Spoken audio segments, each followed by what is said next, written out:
What is going on, beautiful people? It's your real estate go-to Deontay here, as always, with another reaction video where we are taking a look at what industry professionals, industry thought leaders have to say about the market and how it applies to us here in Orlando and Central Florida. So this video we're taking a look at is with Yahoo Finance, and they're talking about the housing market and the tight low inventory like we've been discussing, and its ramifications, I believe, on what is gonna happen now and in the future. So let's take a look, see what they say, see how it's applying, if anything has changed since we last spoke about this. And don't forget, comment in the comment section below in regards to what you guys think and feel. Like, comment, and subscribe, and let's get to it.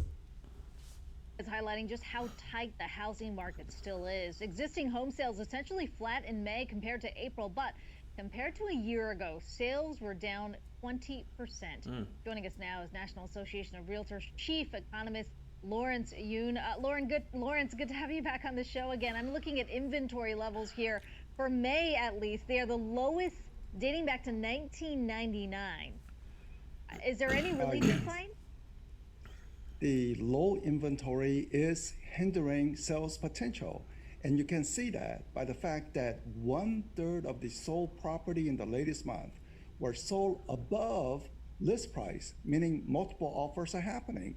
So you heard what he said. Multiple offers are happening because of the inventory situation, which by now I know you guys know listening to the videos. Shortage of inventory is not fully satisfying all the buyers in the marketplace. So once we get more inventory, one can easily anticipate a boost to sales. And of course, mortgage rate also is a big important factor in the housing sector.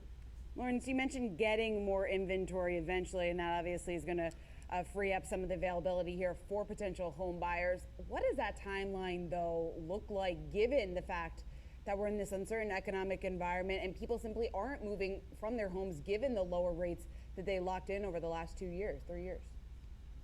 Eventually it has to be the home builders. They have to build more in line with the population growth. And once again, talking about home builders, and what have I been telling you guys to take advantage of now before that continues to change?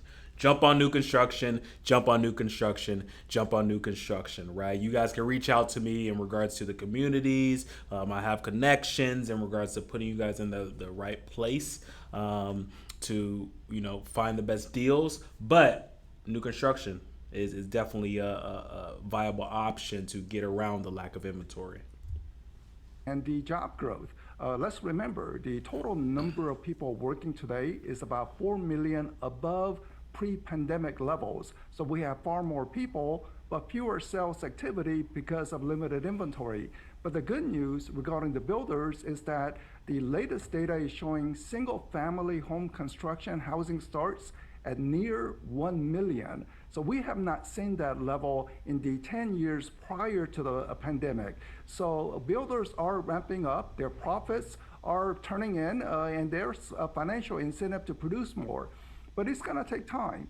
So in the short-term measure, one of the things that our organization is talking to members of Congress is to say, can we incentivize some of the mom and pop real estate investors to unload, possibly by lowering the capital gains tax temporarily, so we can immediately bring more inventory to the market so that first-time buyers who have been struggling, maybe they get more choices.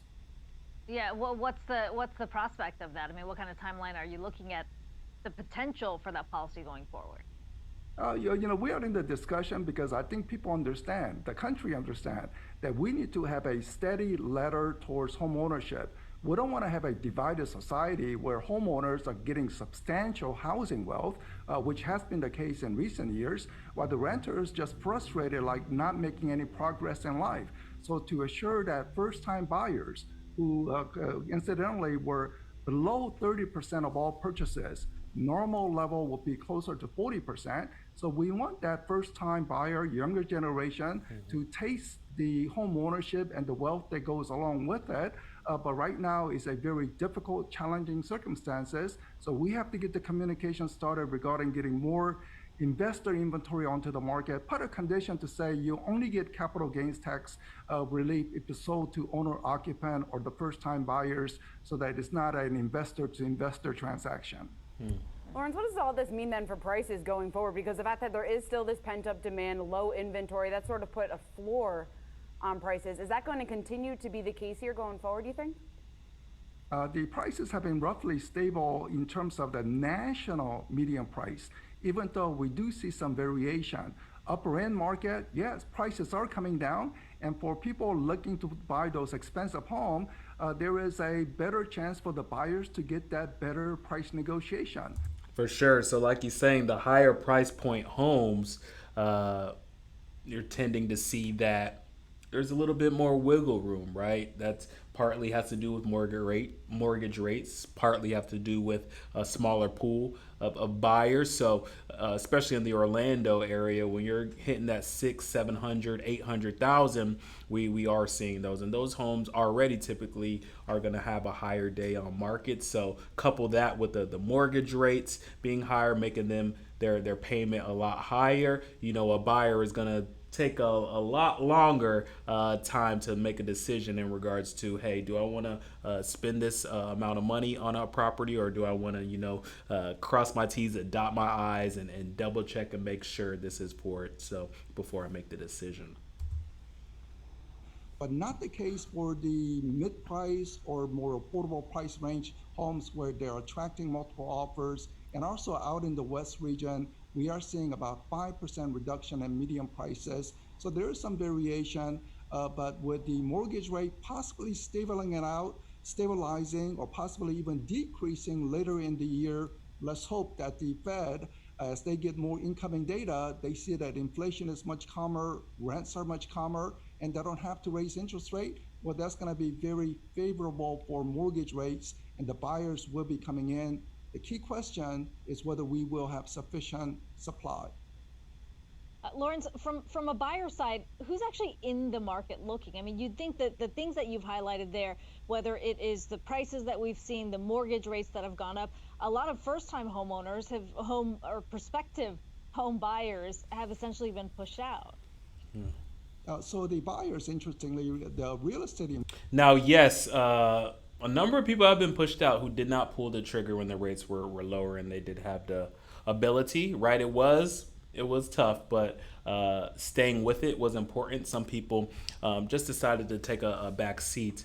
However, there still is opportunity for first home buyers with new construction. Also, Hometown Heroes, as of July 1st, I'm going to shoot a video about that, so stay tuned, is providing additional support for those first-time home buyers and people who need some extra money and extra funds to take advantage of the market and become first-time home buyers. So there is still hope. There's still ability for you as a new homeowner to get into your home. Investors have actually stepped away. So we are finding that small decrease among real estate investors. So these are the people who are buying right now are essentially the homeowners who are exchanging home, either trade up buyers or trade down buyers. And they can do so because they acquire sizable housing wealth over the years. They sell their home, use the proceed as a down payment for their next home purchase. So right now it's essentially the homeowners exchanging properties. The first-time buyers are struggling, and the real estate investors are beginning to step away from the market. That was a pretty solid video. Gave us a lot of good insight, I believe. You guys have any questions, shoot me a text, give me a call. You guys have my contact information in the description below. You guys don't have to go through it alone. We're able to put a plan in place based on what you and your family want to do with buying or selling a home. That's what you guys have me here for in the Orlando area. So take advantage of that, reach out, and always remember in real estate, there are only two people that can get you exactly what you want, okay? That's D and you. Talk soon, guys.